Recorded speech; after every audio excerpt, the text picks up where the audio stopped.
तो स्वागत है दोस्तों मेरे एक और नए वीडियो में, जिस पर हम बात करने वाले हैं ध्रुव राठी के नए वीडियो की। Reality of Indians worker. पता नहीं वो कैसे एक्टिंग कर लेते हैं, मुझे तो बिल्कुल नहीं आती, लेकिन उनका वीडियो आया है रियलिटी ऑफ इंडियन वर्कर्स। तो देखते हैं कि मतलब क्या है वीडियो, क्या है, क्या कहना चाहते हैं। मैं भी वैसे मजदूर हूँ, मैं भी कारखाने पे काम करने जाता हूँ, इसलिए मैं देखूंगा कि कितनी सच्चाई है। तो चलिए वीडियो शुरू करते हैं। नमस्कार दोस्तों, चाहे बाहर 45 डिग्री की तपती गर्मी हो या तेज बारिश की वजह से पानी भर गया हो, चाहे आंधी चल रही हो या पोल्यूशन ज्यादा हो, चाहे दिन हो या रात हो, आज इस कन्वीनियंस के जमाने में हमें फिक्र करने की कोई जरूरत नहीं, क्योंकि हम हमेशा अपने घर के कंफर्ट से जो चाहे वो ऑर्डर करके मंगा सकते हैं, सिर्फ एक स्मार्टफोन ऐप के जरिए। लेकिन क्या कभी आपने उन अनजान लोगों के बारे में सोचा है जो ये काम करते हैं? कभी चीजों को उनके पर्सपेक्टिव से सोचकर देखा है? जोमेटो, स्विगी वर्कर्स बुलाया जाता है। National council for applied economic research के एक सर्वे के अनुसार ऑन एवरेज वर्कर हमारे देश में 69.3 आवर्स काम करता है एक हफ्ते में। ये ऐसा हो गया कि मान लो हफ्ते में आप 7 दिन काम कर रहे हो, ऑलमोस्ट 10 घंटों के लिए, और कोई संडे की छुट्टी भी ना मिलती हो। फॉर कंपैरिजन, इसी सर्वे में बाकी वर्कर्स की एवरेज है 56 आवर्स पर वीक। हमारे सीनियर हमें कोरियर तो दे देते हैं, उनकी हेडेक सारी हम पे आ जाती है। कम से कम 8 घंटे से लेकर 12 घंटे के बीच में हमें बाइक चलानी पड़ती है। एक एवरेज गिग वर्कर जितने घंटे काम करता है, जितना क्वालिफाइड है और जितने कम पैसे कमाता है, इतनी बुरी हालत शायद ही किसी और वर्कर की है हमारे शहरों में। कमाल की बात यह है कि एक एवरेज गिग वर्कर की क्वालिफिकेशंस बेहतर हैं बाकी और वर्कर से कंपेयर किया जाए तो, लेकिन at the same time 75% gig workers हमारे देश में फाइनेंशियल डिफिकल्टीज फेस कर रहे हैं। ऑन एवरेज सिर्फ 18,000 रुपए महीने के ये कमाते हैं इतना काम करके। आज के इस वीडियो में आइए दोस्तों, इस गिग वर्कर प्रोफेशन को गहराई से समझते हैं। वैसे मुश्किल तो काफी दूसरे लोगों को भी होती है, हम जैसे मजदूरों को भी होती है। ये जो गिग शब्द है दोस्तों, GIG, इसका मतलब होता है एक टेम्पररी जॉब या फिर एक परफॉर्मेंस एक्ट। अभी के ये गिग वर्कर्स के पॉपुलर होने से पहले यूजुअली म्यूजिशियंस और कॉमेडियंस इसका इस्तेमाल किया करते थे, क्योंकि इन परफॉर्मिंग आर्टिस्ट की जॉब ऐसी होती है कि इन्हें कोई रेगुलर सैलरी नहीं मिलती, इन्हें इंडिविजुअल एक्ट्स के पैसे मिलते हैं। किसी कॉमेडियन ने जाकर कहीं कॉर्पोरेट कंपनी में एक शो कर दिया तो वो उसके लिए एक गिग हो गई जिसके लिए उसे पैसे मिले। सबसे पहली बार इस गिग शब्द का इस्तेमाल एक टेम्पररी पेड जॉब के लिए किया गया था साल 1952 में, जब एक इन्फ्लुएंशियल ऑथर जैक केरुएक ने एक आर्टिकल लिखा था कैसे उन्हें रेल रोड में ब्रेकमैन के तौर पर काम करने के लिए एक गिग मिली थी। आज के दिन फ्रीलांस काम को भी इसी कैटेगरी के अंदर डाला जाता है, और पिछले 10 सालों में, इनफैक्ट पिछले 4 सालों में कोविड के बाद से एक जबरदस्त ग्रोथ देखने को मिली है गिग इकोनॉमी में। अब वैसे तो गिग इकोनॉमी को 2 हिस्सों में बांटा जा सकता है, एक है सर्विस बेस्ड गिग्स और दूसरी है नॉलेज बेस्ड गिग्स। सर्विस में आ गए लो टू सेमी स्किल्ड वर्कर्स जैसे कि डिलीवरी एजेंट्स, और नॉलेज में आ गई हाई स्किल्ड जॉब्स जैसे कि कंसल्टेंट्स और डेटा साइंटिस्ट। सर्विस वालों को ब्लू कॉलर गिग वर्कर्स भी कहा जाता है और नॉलेज वालों को व्हाइट कॉलर गिग वर्कर्स भी कहा जाता है। लेकिन यूजुअली जब भी गिग वर्कर्स की बात करी जाती है, यहां पर फर्स्ट कैटेगरी को ही रेफर किया जाता है। वो लोग जो Uber, Ola, Zomato, Swiggy, Urban Company, Porter, Zepto जैसी कंपनीज के लिए काम कर रहे हैं, जिनके काम डेस्क जॉब से हटकर हैं, और वो लोग जो इन डिजिटल प्लेटफॉर्म्स की सर्विसेज को असली में डिलीवर करने का काम कर रहे हैं। अब थियोरेटिकली अगर हम देखें, नॉर्मल जॉब्स के कंपैरिजन में इस गिग इकोनॉमी के काफी सारे फायदे हैं, दोनों एम्प्लॉयज और एम्प्लॉयर्स के लिए। इन कंपनीज के लिए, एम्प्लॉयर्स के लिए क्या फायदा है? जब मर्जी हायर करो एम्प्लॉयज को, जब मर्जी फायर करो, कोई कॉन्ट्रैक्ट नहीं है एम्प्लॉय के साथ। अगर कोई पसंद ना आया तो उसे इमीडिएटली हटाया जा सकता है जॉब से, और अगर कोई पसंद आ रहा है तो इमीडिएटली उसे हायर भी किया जा सकता है। और दूसरी तरफ एम्प्लॉयज को मिलती है फ्लेक्सिबिलिटी, जब वो चाहे तब काम करें, जिस कंपनी के लिए चाहे उसी कंपनी के लिए काम करें, किसी ऑफिस में जाने की जरूरत नहीं, वर्क फ्रॉम एनीवेयर। एक नौकरी पसंद नहीं आ रही तो उस नौकरी को छोड़ो, दूसरी नौकरी ढूंढ लो। साथ साथ मल्टीपल कंपनीज के लिए काम करना है वो भी पॉसिबल है, एक्स्ट्रा पैसे कमाए जा सकते हैं। और ऊपर से अगर आपकी कोई मेन जॉब है, आप इसे साइड जॉब की तरह कर सकते हो, एक्स्ट्रा सप्लीमेंट्री इनकम कमाने के लिए।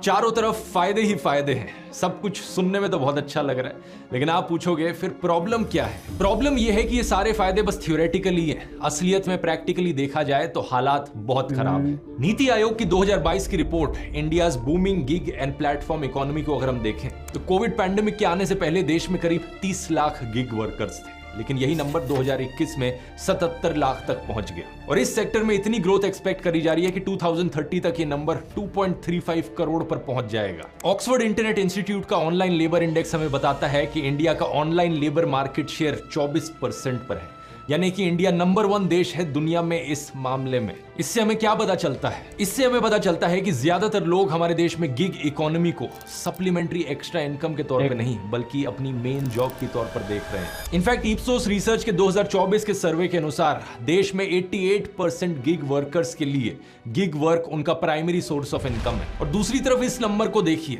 फ्लोरिश वेंचर्स की सितंबर 2020 की रिसर्च, लॉकडाउन के 6 महीने बाद 90% गिग वर्कर्स ने कहा कि कैसे उनकी तनख्वाह नीचे चली गई है। 47% गिग वर्कर्स उस समय पर अपना खर्चा भी नहीं चला पा रहे थे बिना बोरो करे पैसे को। कोविड के समय पर इन लोगों को हम अक्सर कोविड वॉरियर्स, फ्रंटलाइन वॉरियर्स या लाइफलाइंस करके पुकारते थे, लेकिन ज्यादातर लोग इस प्रोफेशन में मजबूरी की वजह से आए। द लॉजिकल इंडियन ने एक करण सिंह नाम के गिग वर्कर की कहानी कवर करी थी। करण दिल्ली में पश्चिम बिहार के इलाके में रहते थे और कंस्ट्रक्शन का काम करते थे। जब कोविड की वजह से कंस्ट्रक्शन के काम पर रोक लगा दी गई तो इनके लिए कोई खाना पानी राशन का जरिया नहीं बचा। इनकी 2 बेटियां थी और एक बीवी थी और घर चलाने के लिए जो बर्डन था वो बढ़ता जा रहा था। फिर इनके एक दोस्त ने इन्हें गिग वर्क के बारे में बताया और इन्होंने फैसला किया कि अपनी आखिरी बची हुई सेविंग्स का इस्तेमाल करेंगे एक सेकंड हैंड स्कूटर लीज पर लेने में और ये एक डिजिटल प्लेटफॉर्म के लिए डिलीवरी पार्टनर।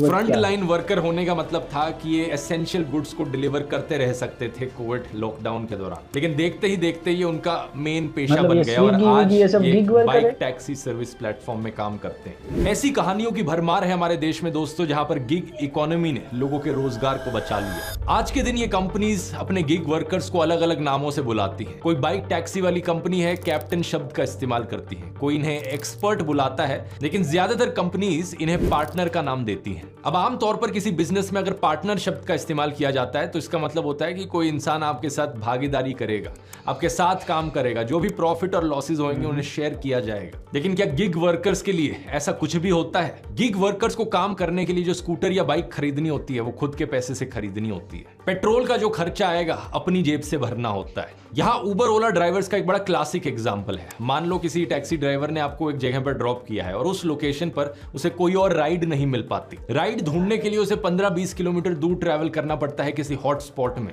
तो उस 15-20 किलोमीटर चलने के लिए उसे जो पेट्रोल का खर्चा आया, या कंपनी उसका 50% पे करती है? बिल्कुल भी नहीं पे करती। अगर मान लो मैं गाड़ी चला रहा हूँ, मेरा 100 रुपये का पेट्रोल चला, अगर ऑर्डर नहीं भरा तो उसका 50 रुपये कौन देगा? कंपनी देने जाए ना, पार्टनर तो मतलब वही है। तो सवाल यही उठता है कि ये कैसी पार्टनरशिप हुई? असलियत में दोस्तों पार्टनर शब्द का इस्तेमाल किया जाता है ताकि कोई लीगल प्रॉब्लम्स ना हो इन कंपनीज के लिए। अगर वो कंपनीज इन्हें एम्प्लॉयज करके बुलाने लग गई तो बहुत सारी रिस्पॉन्सिबिलिटीज उन कंपनीज की। देखो, इसमें कंपनी का भी मतलब ऐसा कोई नहीं है, क्योंकि अगर ऐसे अगर पैसे बांटने लगी कि देखो मैं वहां से यहाँ तक आया और 50 रुपये वो कंपनी देगी, तो वैसे तो सच में कंपनी को थोड़ी पता है कि ये यहाँ ये इस जगह से लेकर इस जगह तक आया बिना किसी पैसेंजर के।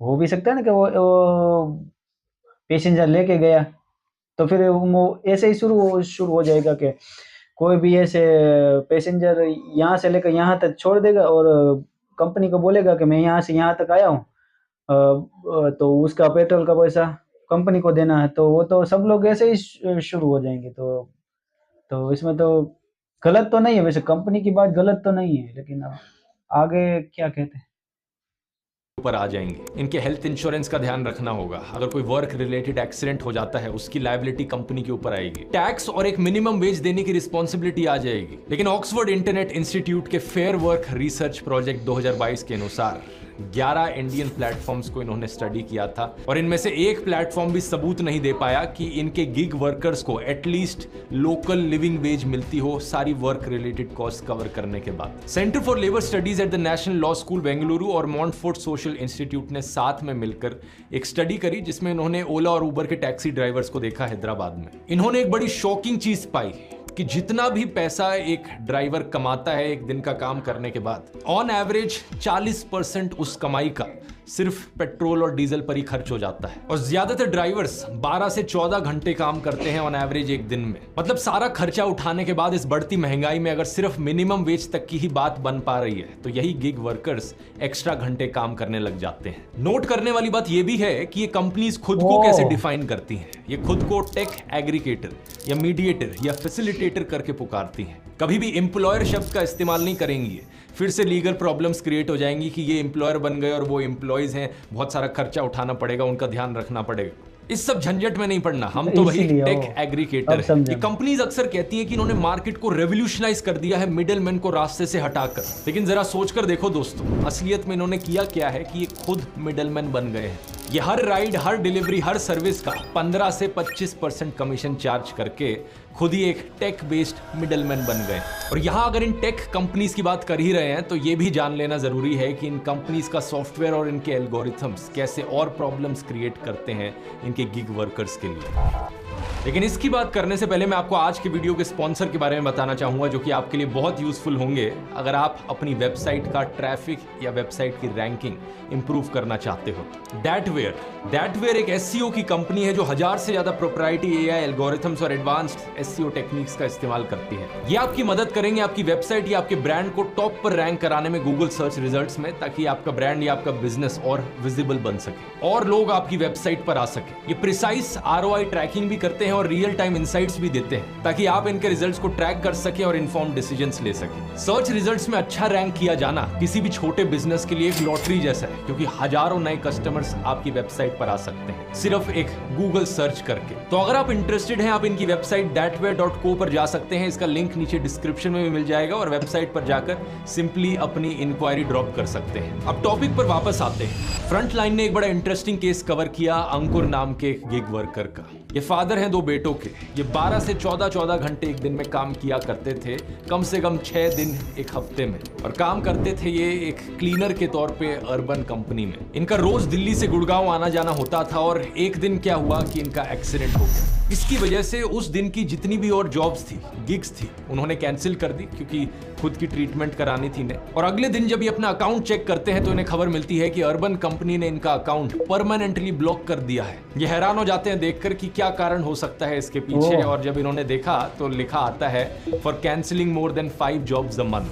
5 दिन की बात नहीं हो रही, यहाँ पर 5 जॉब्स की बात हो रही है। यानी कि इन्होंने 5 गिग्स को कैंसिल कर दिया अपने एक्सीडेंट की वजह से, और उसकी वजह से इनका अकाउंट परमानेंटली ब्लॉक हो गया। बहुत से गिग वर्कर्स ये प्रॉब्लम्स फेस करते हैं कि किसी रैंडम रीजन की वजह से इनके अकाउंट को या इनके आईडी को इन एप्स के द्वारा बैन कर दिया जाता है। इसके पीछे कई सारे रीजंस हो सकते हैं। किसी ने कंपनी को कॉल करके कोई बड़ी कंप्लेन कर दी आपके खिलाफ, या फिर आपकी रेटिंग्स कम हो गई ऐप पर, या फिर आपने छुट्टियां ज्यादा मार ली। सोचकर देखो दोस्तों, जब मैंने बताया था कि गिग इकोनॉमी के क्या फायदे होते हैं, सबसे बड़ा फायदा एम्प्लॉयज के लिए यह था कि फ्लेक्सिबिलिटी मिलेगी। जब वो काम करना चाहें तब वो काम कर सकते हैं। लेकिन अगर ऐसे रूल्स रखे जाएंगे कि अगर आपने इतनी जॉब्स रिजेक्ट कर दी तो आपको तो ऐप से हटा दिया जाएगा, कैंसिल कर दिया जाएगा, तो ये किस तरीके की फ्लेक्सिबिलिटी होगी? ये तो एक तरीके की स्लेवरी हो गई कि आपको इतना काम करना ही पड़ेगा। अगर आप काम नहीं करोगे तो आपको ऐप से हटा दिया जाएगा और आपकी नौकरी गई। इसी आर्टिकल के अनुसार इस अर्बन कंपनी के वर्कर्स क्लेम करते हैं कि कम से कम वर्कर्स की 4.7 रेटिंग होनी चाहिए और रिस्पॉन्स रेट 70% से ऊपर का होना चाहिए।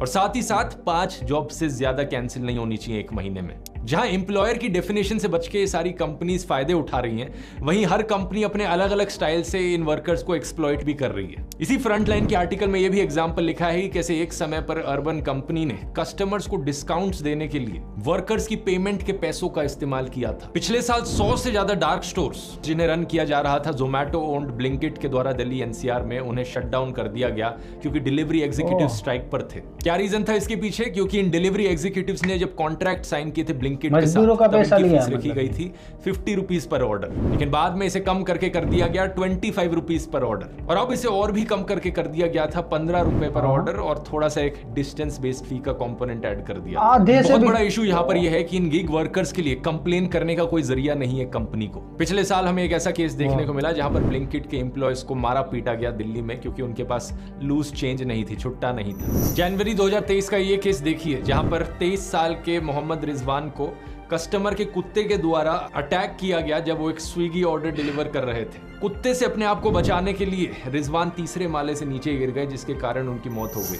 कस्टमर ने 5 लाख रुपए की कॉम्पनसेशन दी इसके लिए आउट ऑफ कोर्ट सेटलमेंट करके, लेकिन स्विगी की तरफ से एक भी पैसा नहीं दिया गया। कंपनी ने कहा कि रिजवान अपने भाई का अकाउंट यूज कर रहा था डिलीवरीज करने के लिए, इसलिए इतना भी इस नहीं डरना चाहिए एक्सीडेंट कुत्तों की से। उनकी कोई लायबिलिटी नहीं थी। चलो ये तो एक बहुत रेयर केस हो गया, कुत्ता लेकिन काट ऐसे लेता तो बहुत क्या होता, इंसिडेंट्स मरने से तो होते हैं अच्छा जहाँ था। पर लोग इन गिग वर्कर्स पर चिल्लाते हैं अगर ये लेट डिलीवरी करे तो।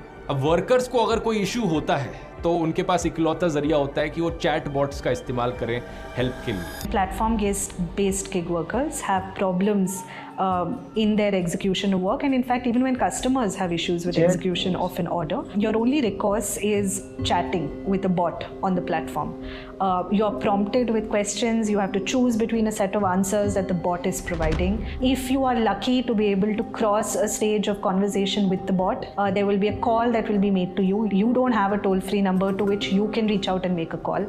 You have to wait for the call to come to you. बहुत रेयरली ही किसी ऐप में ऐसा होता है कि वो कॉल कर सके किसी इंसान को मदद मांगने के लिए। फॉर्च्यून इंडिया के अनुसार ज्यादातर कंपनीज ने ह्यूमन मैनेजर्स को हटा दिया है और वो सिर्फ आर्टिफिशियल इंटेलिजेंस का इस्तेमाल कर रहे हैं, एल्गोरिथम्स का इस्तेमाल कर रहे हैं कंप्लेंट्स एड्रेस करने के लिए। ऐसे कस्टमर इन ऐप्स को बहुत अच्छा बनाया गया है। अगर आप कुछ ऑर्डर करने के लिए इन ऐप्स का इस्तेमाल कर रहे हो तो आपके पास बहुत अच्छे जरिए होंगे कंप्लेन करने के, और आपको अक्सर पैसे वापस भी मिल जाते हैं खराब ऑर्डर के। लेकिन इन गिग वर्कर्स के लिए सिस्टम बिल्कुल भी अच्छा नहीं है। यही कारण है कि हमें इतनी सारी स्ट्राइक्स भी देखने को मिलती हैं। फरवरी 2023 में ओला, उबर, रैपिडो के वर्कर्स ने गुवाहाटी में एक स्ट्राइक करी क्योंकि इनकी कमाई नीचे गिरती जा रही थी और कंपनीज का कमीशन रेट ऊपर जाते जा रहा था। उसी महीने 2500 ओला, उबर कैब ड्राइवर्स ने भी प्रोटेस्ट किया था हैदराबाद में कंपनीज के हाई कमीशन रेट्स को लेकर। 2 महीने बाद अप्रैल 2023 में ब्लिंकिट रेट कट्स की घटना हुई, पर स्ट्राइक्स के बावजूद रेट्स उतने के उतने ही रहे। अब बहुत से लोगों को इन कंपनीज का रेटिंग सिस्टम भी नहीं समझ में आता। लोगों को लगता है कि अगर किसी उबर, ओला के ड्राइवर ने एक अच्छी सेटिस्फैक्टरी सर्विस दी है आपको तो उसे 3 या 4 स्टार दे देने चाहिए।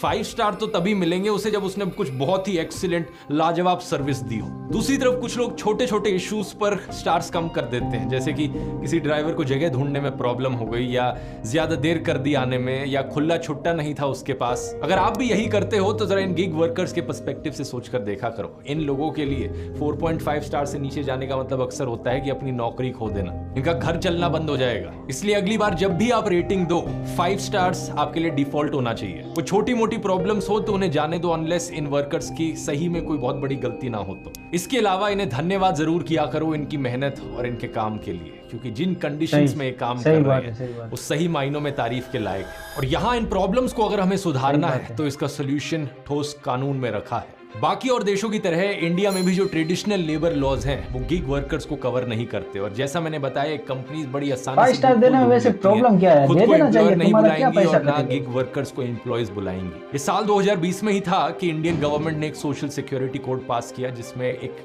गिग वर्कर की डेफिनेशन लिखी गई। A person who performs work or participates in work arrangement and earns from such activities outside of traditional employer-employee relationship। बड़ी लूज सी डेफिनेशन है। इस एक्ट के अनुसार एक गिग वर्कर को कई सारे सोशल सिक्योरिटी बेनिफिट्स मिलेंगे, जैसे कि लाइफ और disability cover, accident insurance, health और मैटरनिटी बेनिफिट्स और ओल्ड एज प्रोटेक्शन। सुनने में बड़ा अच्छा है, लेकिन सबसे बड़ी प्रॉब्लम यह है कि ये लॉ सिर्फ पेपर पर ही है, अभी तक ऑपरेशनलाइज नहीं मिलना ही किया गया चाहिए इस था, कानून। मिलना ही चाहिए। दूसरा, इस कानून में गिग वर्कर्स की अलग डेफिनेशन है प्लेटफॉर्म वर्कर्स से और अनऑर्गेनाइज्ड नहीं है वर्कर्स। वो, प्लेटफॉर्म वर्कर्स वो हैं जो ट्रेडिशनल एम्प्लॉयर एम्प्लॉय रिलेशनशिप के बाहर हैं, लेकिन दे एक्सेस ऑर्गेनाइजेशंस और individuals through an online platform and provide services for payment. एक उबर, ओला का ड्राइवर टेक्निकली गिग वर्कर भी कहा जा सकता है, प्लेटफॉर्म वर्कर भी कहा जा सकता है। क्योंकि इतना ओवरलैप है इन डेफिनेशंस में, तो ये बात अभी भी अनक्लियर है कि ये स्कीम्स एग्जैक्टली कैसे अप्लाई होंगी इन वर्कर्स पर। तो एक तरफ जहां इंतजार किया जा रहा है कि सेंटर गवर्नमेंट अपना सोशल सिक्योरिटी कोड इंप्लीमेंट करे, वहीं दूसरी तरफ कुछ स्टेट गवर्नमेंट्स ने खुद ही से ही इनिशिएटिव लेना शुरू कर दिया गिग वर्कर्स के राइट्स को प्रोटेक्ट करने के लिए। ये सबसे पहले किया था राजस्थान की सरकार ने 2023 में उनकी स्टेट इलेक्शन से पहले, Rajasthan platform based gig workers registration and welfare act. इस बिल में 5 मेन चीजें थी। पहला, गिग वर्कर्स की रजिस्ट्रेशन करी जाए स्टेट गवर्नमेंट के साथ। दूसरा, सोशल सिक्योरिटी स्कीम्स का उन्हें एक्सेस मिले। तीसरा, उन्हें एक ग्रीवियंस रिड्रेसल मैकेनिज्म दिया जाए। चौथा, वेलफेयर बोर्ड्स की एस्टैब्लिशमेंट की जाए, उनके लिए फंड्स रखे जाएं, जिसमें कि स्टेट गवर्नमेंट ने अपनी तरफ से 200 करोड़ रुपए के फंड दिए। और 5वां, पेनल्टीज हो नॉन कंप्लायंस के लिए कंपनीज पर। ये सब करने के लिए जो एक्स्ट्रा पैसे की जरूरत पड़ेगी उसके लिए एक सेस लगाया जाएगा 1 से 2% का बिल्कुल, टोटल बिल पर, जो भी एक प्लेटफॉर्म बेस्ड ट्रांजैक्शन होती है उस पर। और क्योंकि सब कुछ डिजिटली किया जाता है तो ये चीज सबको पता होगी कि एग्जैक्टली एक वर्कर के कितने काम करने से कितना और पैसा आया है उस फंड में। जो सोशल सिक्योरिटी बेनिफिट्स वर्कर्स को दिए जा रहे हैं उसमें accident health insurance, maternity, gratuity, pension, EPF, ESIC और स्कॉलरशिप्स भी इंक्लूडेड हैं।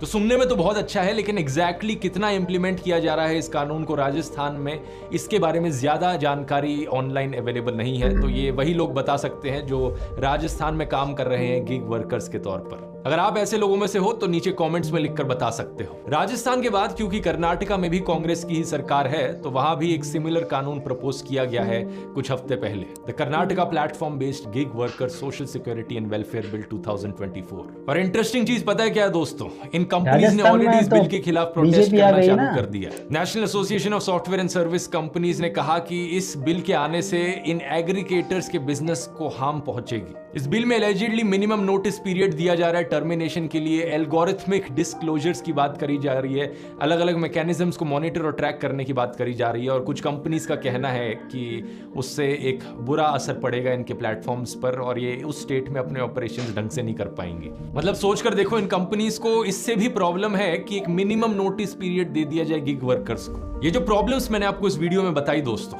यही सारी प्रॉब्लम्स दूसरे देश भी फेस कर रहे हैं। और जिन सॉल्यूशंस की मैंने बात करी, यही सारे सॉल्यूशंस दूसरे देशों में ऑलरेडी इंप्लीमेंट भी किए जा चुके हैं। थाईलैंड और मलेशिया में काम करने वाले गिग वर्कर्स को हेल्थ और एक्सीडेंट इंश्योरेंस मिलता है, जिसकी फाइनेंसिंग करी जाती है सिमिलर 2% का सेस लगाकर हर राइड पर। अमेरिका में नेशनल लेबर रिलेशंस बोर्ड ने इनकरेज किया है उबर, लिफ्ट ड्राइवर्स और बाकी और गिग वर्कर्स को कि वो ऑर्गेनाइज हों और लेबर यूनियंस को ज्वाइन करें। यूके और नेदरलैंड्स के देशों ने इस बात को रिकॉग्नाइज किया है कि गिग वर्कर्स को मिस क्लासिफाई किया गया है। वो कदम उठा रहे हैं कि कैसे उन्हें एम्प्लॉयज की तरह वापस से रिक्लासिफाई किया जाए। और दिसंबर 2023 में यूरोपियन यूनियन ने भी एक प्लेटफॉर्म वर्कर्स डायरेक्टिव पास किया। इसके अनुसार सभी यूरोपियन देशों में गिग वर्कर्स को राइट्स और प्रोटेक्शंस दी जाएंगी। जिन्हें भी मिस क्लासिफाई किया गया है कि वो सेल्फ एम्प्लॉयड है या फ्रीलांस है, उन्हें रेगुलर एम्प्लॉयज की तरह एज्यूम किया जाएगा। इसके लिए उन्होंने 5 क्राइटेरियाज बनाए। 5 अलग अलग क्राइटेरियाज हैं। इनमें से अगर 2 क्राइटेरिया भी सेटिस्फाई हो जाते हैं तो एक गिग वर्कर को एम्प्लॉय कंसिडर किया जाएगा। और ये बर्डन ऑफ प्रूफ कंपनीज के ऊपर रखा गया है कि जो भी गिग वर्कर्स एक कंपनी के अंदर काम कर रहे हैं, कंपनी की रिस्पॉन्सिबिलिटी है वो साबित करे कि ये 5 क्राइटेरिया वो सेटिस्फाई नहीं हो रहे हैं। अब वीडियो काफी लंबा हो गया है तो इतनी लीगल और टेक्निकल डिटेल्स में मैं जाऊंगा नहीं। ये काम इन लॉयर्स पर छोड़ देते हैं और एक्सपर्ट्स पर जो काम कर रहे हैं गिग वर्कर्स के राइट्स के लिए फाइट करने के लिए। यहाँ कुणाल कामरा ने एक बहुत बढ़िया डॉक्यूमेंट्री भी बनाई है इसी प्रॉब्लम को और विस्तार से समझाते हुए। इस डॉक्यूमेंट्री का लिंक मैं नीचे डिस्क्रिप्शन में डाल दूंगा। कई सारी क्लिप्स जो इस वीडियो में इस्तेमाल की गई वो इसी डॉक्यूमेंट्री से ली गई थी। और आखिर में हम और आप क्या कर सकते हैं? जिस तरीके से आप ऑर्डर लेने के लिए अपने घर का दरवाजा खोलते हैं, उसी तरीके से अपने दिल का भी दरवाजा खोल लीजिए। प्लेस ऑर्डर और योर ऑर्डर हैज अराइव्ड तक का जो सफर है बीच का, उसे विजुअलाइज करके देखिए। बाय डिफॉल्ट अगर काम सेटिस्फैक्टरी रहा है तो हमेशा इन्हें 5 स्टार्स की रेटिंग दीजिए। और अगर आपके ऑर्डर में कुछ प्रॉब्लम हुई है तो याद रखिए कि आपके एंड से कंप्लेन करना कहीं ज्यादा बेहतर है एज कंपेयर टू डिलीवरी वाले को बताने से। दैटवेयर का लिंक नीचे डिस्क्रिप्शन में मिल जाएगा। और ये वीडियो अगर आपको पसंद आया तो इसी वीडियो के कॉन्ट्रास्ट में है ये वाला वीडियो जहां पर मैंने बात करी है सेलिब्रिटीज की फेक लाइफ के बारे में। यहां क्लिक करके देख सकते हैं। बहुत बहुत धन्यवाद।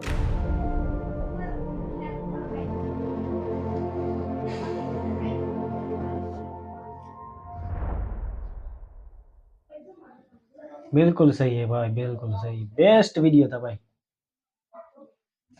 बहुत बहुत बेस्ट वीडियो था भाई। मतलब ये क्या बोलते हैं कि गिग वर्कर्स का ये क्या बोलते हैं, जो भी है ये जो ये काम करते हैं, इन लोगों का दिल खोल कर रख दिया इसने।